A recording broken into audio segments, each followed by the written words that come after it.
मेरे रग में महानदी बहती जमुना गंगा है।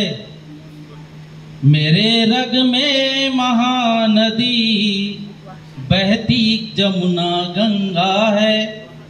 मैं वंशज हूँ कबीर का, मन मस्त मलंगा है। मंदिर मस्जिद गुरुद्वारे गिरजाघर मुझे प्यारे। मंदिर मस्जिद गुरुद्वारे गिरजाघर मुझे प्यारे। माथे पर है भारत माँ और दिल में तिरंगा है। माथे पर है भारत माँ और दिल में तिरंगा है। इस समृद्ध मंच में कवि भी मौजूद है और शायर भी मौजूद है।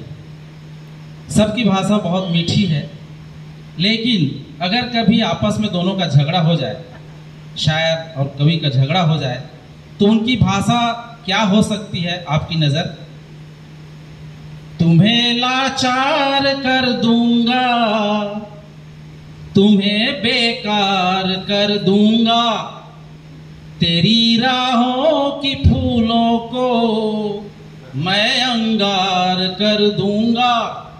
अगर राह में फूल भी है तो आग लगा देगा। ऐसे फिर कभी घुर के जो देखा तो बता दूं मैं, उद्घाटन से पहले तेरा आभार कर दूंगा।